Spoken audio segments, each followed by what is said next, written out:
Hey guys, it's Matt with Olympus Reptiles, and today we're going to talk about if my balls would make a good gift. I actually already kind of talked about that a little bit as far as pricing goes and what you can get for your money. So now we're going to more talk about if my balls would actually make a good pet. What would make a good pet reptile? We're doing that because it's a gift-giving season, and we want to kind of put that out there now. It's also a good video for any time. But before we do that, one of our fans decided to send me an entire quart of beer. So Michael Nicholson sent this to us, along with the challenge coin from the department he works at. He also sent me this really cool bitchin' glass from House of Pendragon Brewing Company in Hopland. So I did put it in the freezer, but it's already starting to lose its frost. We're waiting to get filmed, and camera guy Kurt and I are going to give this, Jesus, this is a big beer, can of beer a go. So let's see how it is. I can already tell you, from knowing myself and knowing Kurt, this looks more like a beer for me and less like a beer for him. We don't usually get to drinking on camera too much. There you go, Kurt. You got a mug? Look at that can. Really cool. I'm digging it. It's an oatmeal coffee stout. That's how I know it's more for me. Alright, camera's gonna get a little shaky. You have to try this beer and let Michael know what he thinks. It's pretty good. What do you think, Kurt? I don't know, it tastes like coffee. It does. It has a pretty strong coffee flavor, but I like dark beers, so Michael, thanks a lot. I'm going to enjoy this way film this video. I imagine him having to finish his, because coffee's just not in his repertoire. He's more of a hoppy guy. And for the record, if anybody else feels the need to mail me beer, I got no problem with that. I love beer. But on to our topic today. Do ball pythons make good pets, and why do they? First, I think they do. We're going to show you a few of them here in a minute. But I've owned a lot of reptiles, and I've been around a lot of others. And for me, when it comes to a pet, especially if it's a first-time reptile owner, you've decided, okay, you watched your last video, you got some price down, you know what you want to spend, you decide I am going to get somebody a snake, and they've never had a snake before. It kind of brings me to two snakes, I think, are the go-to snakes, ball pythons and corn snakes. Here's why. You guys know I love my green tree python. I'd show it to you, but it's on display right now at our store. Green trees are going to bite you. They're going to do it.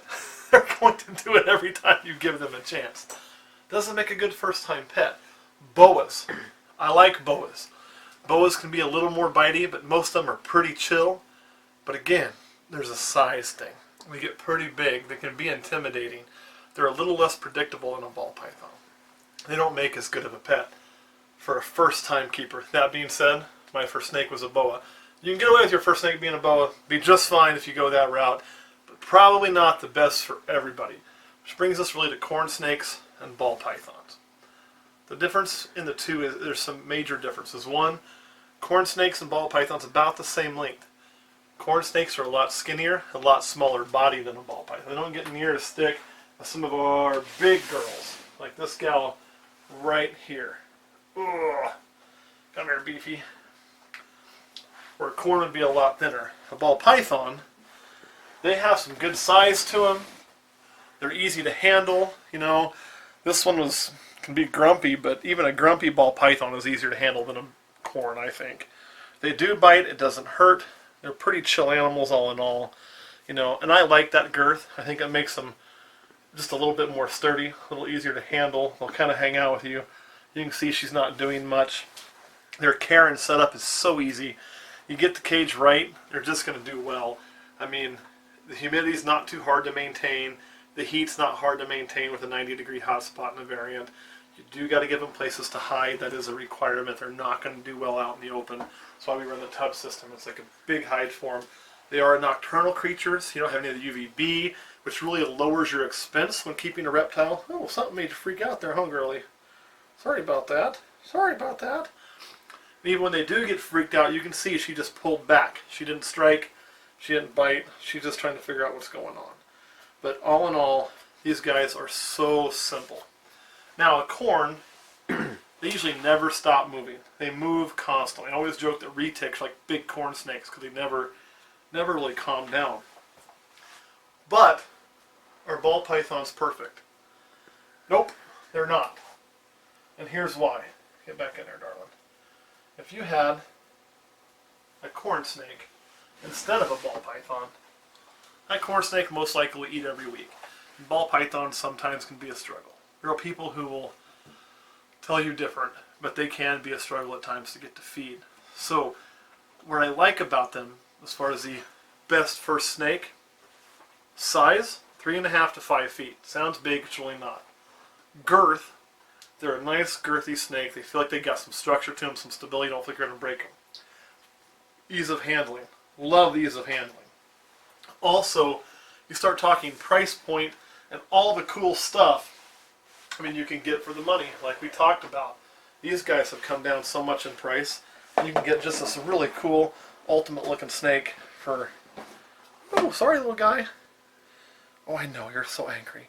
For almost next to nothing. How cool is that? Don't mind those little black dots, those are freckles coming in. Just awesome that you can get these for a really, really reasonable cost, when not so long ago they were tens of thousands of dollars. That's what I like about ball pythons.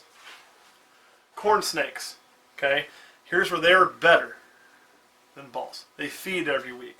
They also come in a ton of variety of colors, and corn snake prices are actually still a little less than ball pythons. So you can actually get one for cheaper than you can for a ball python, for a morph even. So they do have that going for them. But they move all the time.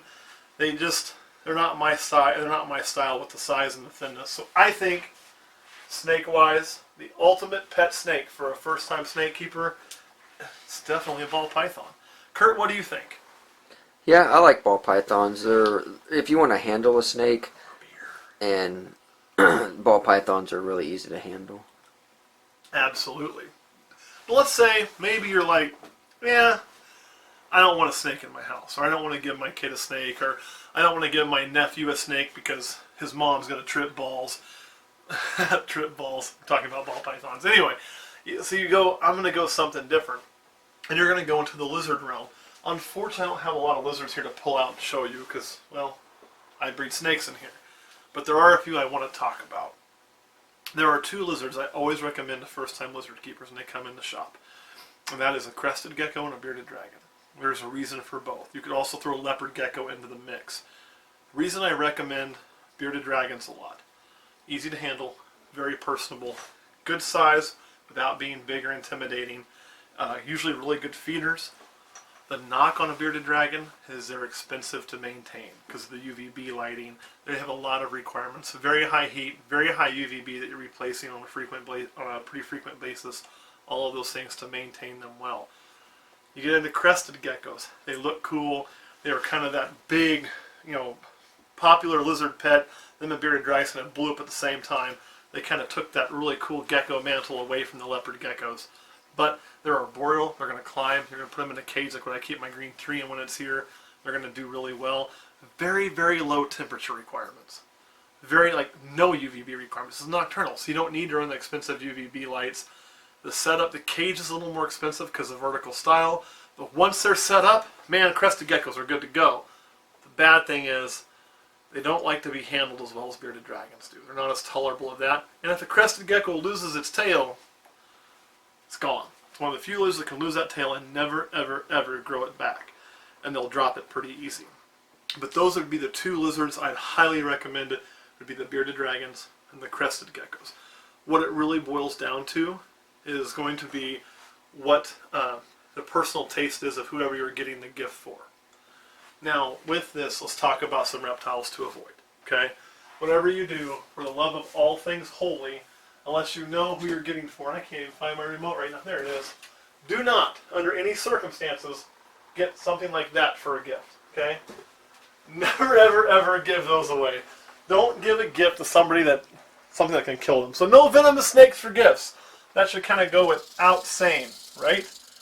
But some people would still probably try to do that. The only time you can do that, and you made a mess for me, the only time you can do that is it's an experienced keeper, and you talk to them first, and it's not a surprise. They know you're getting it for them. That should never just show up at somebody's door unannounced.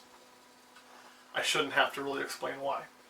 So, I know that I just want to snake off one more time. Whoops. Now, a few other things. Again, we already mentioned green trees. I'd say not a good gift unless it's a very experienced keeper. Emerald tree boas would be another one I'd put in that category. There are some animals that are fairly inexpensive that you can go and you can find that are very, man, they're a great impulse purchase. People want to buy them, they look so cool, but they're really not a good gift, and that's chameleons. Now, I'm not knocking chameleons. If you got some cam keepers out there, I've kept chameleons myself. I love them.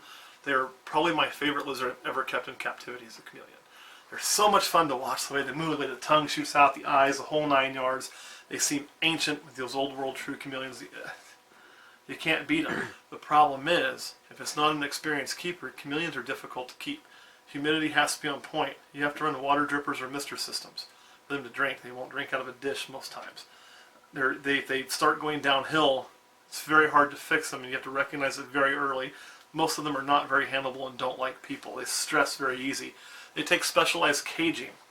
So the chameleon, well, you're going to find it in a shop. You're going to bop in somewhere. You're going to see this cute little bitty chameleon. You're going to think, that'd be great for little Johnny. It's not, unless little Johnny knows what he's doing. Do not get that chameleon. That's when you go look at the cute crested gecko and pick it up instead. So those are a few things I'd recommend getting, a few things I'd avoid. I would also avoid Burmese pythons, reticulated pythons. They don't look so bad when they're babies, but you're giving somebody a snake that's going to get 20 feet long, okay? Don't do that. Don't do that unless they know you're giving it to them. They're ready for it. They're prepared, and they know what they're getting into. If you're going with a smaller pet that little Johnny can handle, perfect. He's not going to be able to handle a 20-foot pet that's going to eat, major food items. So it's just kind of something to think about when you're looking for that reptile pet. So my recommendations, in order: snakes, ball pythons, corn snakes. I'd say it's 1A, 1B. Because of my favorite being balls, I'd go 1 for balls, 2 for corns. And then it would come down to lizards. I would probably go bearded dragon, would probably be for a gift. I'd rate it number 2. I'd actually rate crested gecko higher. Reason is a lower maintenance cost with the crested gecko. You're not given a gift that's going to cost them as much money routinely down the road. As far as joy to keep, they're about even. I'd go crested gecko, bearded dragon, leopard gecko. So that's kind of where I'd be. Kurt, you got anything you want to add? What about feeding cost? Feeding costs are a real thing. So, if you go with a ball python or a corn snake, you're going to end up keeping those on rats, most likely, when they're adults. So you're looking at a pet store price between about $5 and $7 a week for feed. Now the ball python, it's probably going to skip at least 8 weeks on you throughout the year at a minimum, most of the time. So that's going to save you $40. The corn snake probably won't. So you do have a legit feed cost in there. You got to remember, you're giving something to somebody as a gift that is going to cost them money every week. So you got to consider that when you do it. Sometimes on an animal, it's even better I know it ruins the surprise, but it's better to approach them, or if it's for a niece or a nephew, maybe approach the parent and talk to them first to make sure they're cool with what you're about to do because of putting that expense on people. With leopard geckos, you're going to be buying crickets and mealworms. With crested geckos, you're going to be buying some bugs, some paste food from like rapashi, things like that they can eat. They eat mostly nectar from the feed dishes there. So that's kind of a nice, but it is an expense. Bearded dragons, there's a commercial mix you can buy. Some of them like it, some of them don't. You can do mealworms, you can do crickets. They do eat some greens, and they really like dubia roaches because they're very high in protein. So there is a whole bunch of different food items, but you're going to feed the lizards more frequently than you are the pythons, and the corn snake. But I would say food cost is, a dozen crickets, at least at our shop, runs $1. At Petco prices, I think you're paying about $1.40 or $1.20 for 10 of them, so you're paying a little more at those places. But you're still not talking a really high expense. But think of a snake, you're talking $20 a month. $20 a month, it's $20 a month. People are going to feel that, so you just got to make sure they're prepared for that if you make that a gift. That is an excellent, excellent point. Anything else you want to add, Kurt? No. What about any questions?